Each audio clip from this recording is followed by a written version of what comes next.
Hello, welcome to the Spirited Gourmet's virtual tasting. I am Danny Giddings. I am from Classic Wine Imports of Martinetti Companies, and I am going to walk you through three wines today.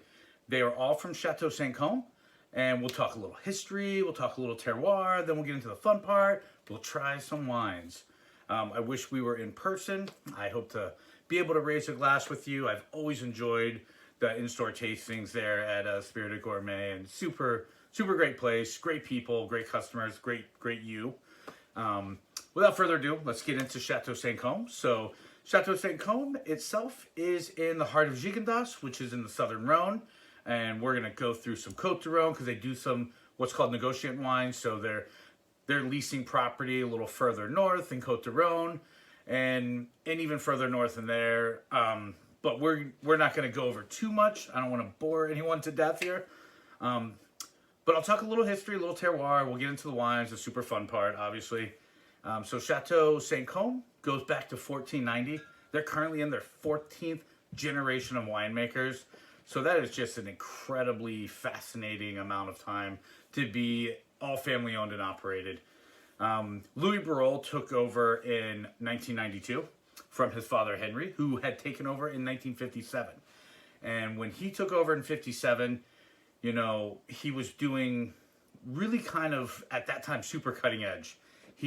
By the time the 70s rolled around, he was farming all organic, which is certainly the fad now and makes for, some would argue, better wine.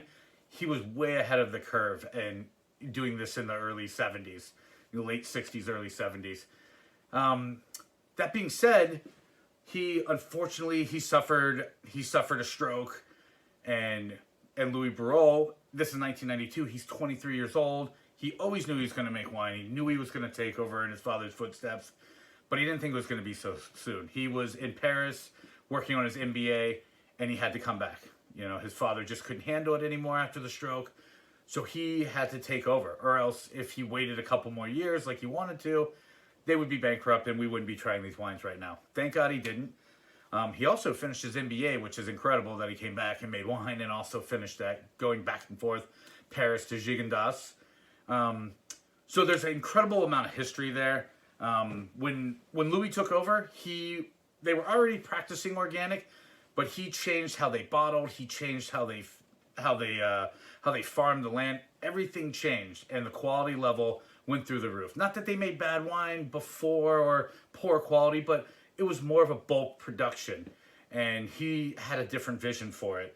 And thank God he did, because it really put Giddings on the map. A lot of people call Louis Barrault the genius of Giddings. They've talked about him in Wine Spectator. Some people say, oh, they wrote the book on something.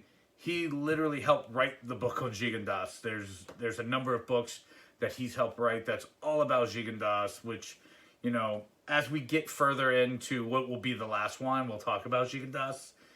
It's kind of always been in the shadow of Chateauneuf, which is totally fine. Both have their merits, and we're gonna get to try some really fun things. But when he took over in 92, obviously he was a young man. He was 23. It took him a few years to kind of find his way through trial and error, and very inventive, very creative individual, and we'll see that in these wines. In 1997, he started to do what's a negotiant, starting these little negotiant wines where he went further north and he leased property in Côte de Rhone, and he would barrel the juice and bring it back to Giddings to make the wine. Hence, then we got the Côte de Rhone. We've got Co-Roti. We've even got an IGP that we're going to try. The first one we're going to try, which is super exciting. And that's pretty much the history. There's a lot. We could go on for days, and I'd bore you to death, and you'll stop this video and you won't even taste the wines, and we don't want that. So that's a brief little synopsis of their history. Some interesting facts about Giddings itself, you know, we'll get into, as well as the Côte de Rhone. But you know what? Enough of me. Let's crack the first bottle. So we're gonna start a new video, and I'll see you in just a moment.